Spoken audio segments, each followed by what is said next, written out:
Kenapa Muhammadiyah tidak mengeluarkan fatwa tentang sonhorek? Kenapa Muhammadiyah tidak mengeluarkan fatwa sonhorek?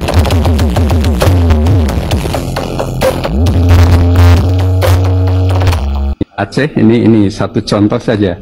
Masjid kami dibakar oleh sesama muslim yang mengaku aswaja atau tradisional. Nah, jadi yang bakar itu orang yang ngaku aswaja. Assalamualaikum warahmatullahi wabarakatuh. Nah, ini ada video dengan sebuah pertanyaan. Kenapa Muhammadiyah tidak ada fatwa sonhorek? Wah, coba kita lihat videonya ya. Kenapa Muhammadiyah tidak mengeluarkan fatwa tentang sonhorek? Karena warga Muhammadiyah tidak ada yang suka sonhorek. Jawabannya simple ya. Kenapa Muhammadiyah tidak mengeluarkan fatwa sonhorek? Karena di Muhammadiyah jamaahnya nggak ada yang suka sonhorek.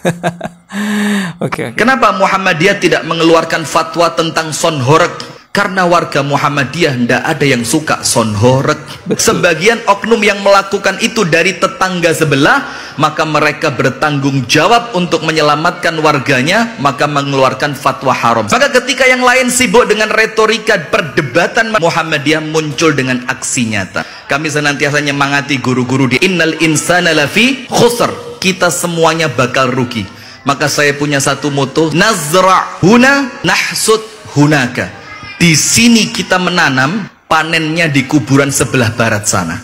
Panjenengan lihat ke arah barat, itu kuburan.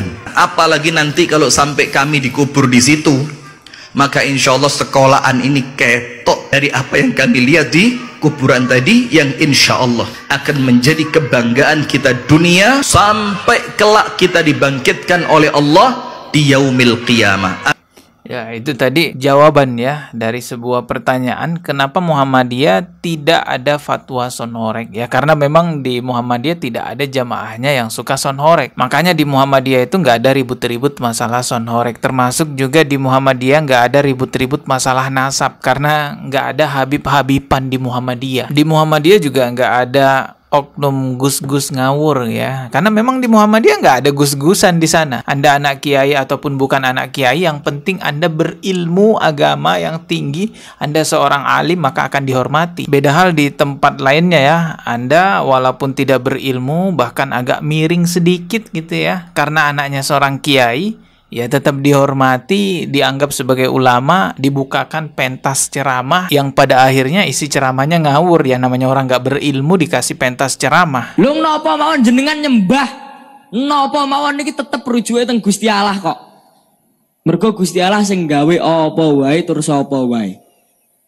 Rumangsane wong teng ngene gereja, wong teng ngene Buddha nyembah kuil ngonten niku mboten nyembah Gusti Allah, nyembah Gusti Allah. Orang beribadah di kuil, orang beribadah di gereja katanya juga itu sama aja nyembah Allah Subhanahu wa taala. Astagfirullahalazim. Nggak mungkin di Muhammadiyah ada gus-gusan seperti ini dibiarkan ceramah gitu ya, ngasih pencerahan kepada jamaahnya, yang ada malah sesat. Nah, di Muhammadiyah juga saya lihat tidak ada yang namanya wali-walian ya. Wali ini, wali kutub lah, wali majdub lah, orang gila dikira wali sampai cium-cium tangannya, diambil fatwanya. Orang gila tuh dimintain fatwa. Pertanyaan selanjutnya, apakah agama Kristen, pokoknya selain Islam bah, selain Islam, Kristen, Buddha, Hindu itu bisa masuk surga? Bismillahirrahmanirrahim. Assalamualaikum warahmatullahi wabarakatuh. Assalamualaikum warahmatullahi wabarakatuh. Alhamdulillah wa syukurillah sebangsa dan setanah air. Agama disebut lintas agama, apakah itu masuk surga? Ya masuk, karena apa? Sudah ada gardu masing-masing, betul nggak? Nabinya siapa? Atau malaikat siapa? Atau ulamanya siapa? Pemimpinnya siapa? Itu sudah ada channel-channelnya, betul nggak? Ada juru kunci-kuncinya. Masuk surga. Masa Islam aja yang masuk surga? Ya enggak. Mustahil rasanya di pengajian Muhammadiyah itu ada orang seperti Mama Gufron. Jadi nggak akan pernah ada Mama Gufron versi Muhammadiyah. Saya bukan anggota Ormas Muhammadiyah ya, saya bukan anggota Ormas manapun, tetapi memang fakta di lapangan apa yang kita lihat di Ormas Muhammadiyah ya seperti yang saya katakan tadi teman-teman. Nggak ada ribut masalah nasab karena memang di situ nggak ada habib-habiban di Muhammadiyah, terus nggak ada juga oknum-oknum gus yang seenaknya berfatwa di atas mimbar ya, karena memang nggak ada gus-gusan juga di Muhammadiyah, nggak ada wali-walian, nggak ada ceritanya orang-orang Muhammadiyah menjadikan ODGJ orang gila sebagai ulama, itu nggak ada. Apalagi sonhorek di Muhammadiyah nggak akan ada. Dan kalau kita lihat juga di Muhammadiyah itu lebih menjaga jamaahnya agar tidak terkena yang namanya TBC, tahayul, bid'ah, dan kurofat. Tapi sayangnya organisasi yang sebagus Muhammadiyah itu juga tidak luput dari tudingan Wahabi. Ya, jadi Muhammadiyah, orang-orang Muhammadiyah itu juga dituduh-tuduh Wahabi. Bahkan sampai salah satu masjid Muhammadiyah di Aceh itu dibakar karena dianggap Wahabi. Ini videonya ya, coba kita dengarkan nih penjelasan dari Ketua Umum PP Muhammadiyah. Aceh ini satu contoh saja.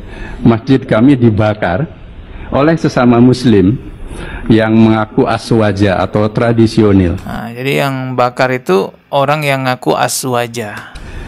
Dan isu yang diangkat adalah Muhammadiyah Wahabi. Nah, padahal Muhammadiyah bukan Wahabi.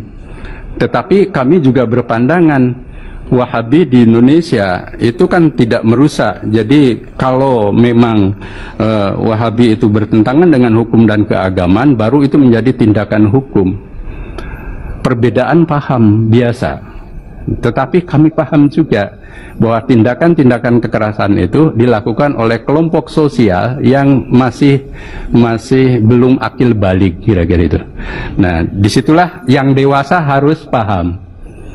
Nah, dengan contoh ini maka membangun pusat-pusat keunggulan menjadi sangat penting. Jadi Masjid Muhammadiyah itu pernah sampai dibakar karena dituduh itu Wahabi, dan yang melakukan adalah oknum dari orang yang ngakunya aswaja. Tapi itu oknum ya, tidak semua orang yang ngaku aswaja itu suka membakar masjid, suka membubarkan pengajian teman-temannya. Justru seharusnya kalau seseorang ngaku ahlus sunnah wal jamaah ya tidak pantas membakar masjid. Sebenarnya ini adalah satu penghinaan kepada sunnah. Orang-orang ngaku ahlus sunnah wal jamaah, ngakunya aswaja tapi pengajian dangdutan, sholawat joget-jogetan, sonhorek dibela teman-teman. Padahal udah difatwain haram sama kiainya, tapi masih aja dibela sama oknum gus-gus. Jadi siapapun kalian, apapun ormasnya, kalau ngaku ahlus sunnah wal jamaah, jalankanlah amaliyah ibadah sesuai dengan sunnah, bukan yang ditambah-tambahi apalagi diselewengkan sampai ya joget-jogetan gak jelas. Ngakunya sholawatan tapi joget-jogetan. Kalau begitu namanya bukan ahlus sunnah wal jamaah, melainkan ahlul bid'ah wal jamaah. Oke, cukup dulu video kali ini. Kita ketemu lagi di video berikutnya. Subscribe dan juga loncengnya ditekan agar ketika saya mengupload video terbaru teman-teman mendapatkan pemberitahuan.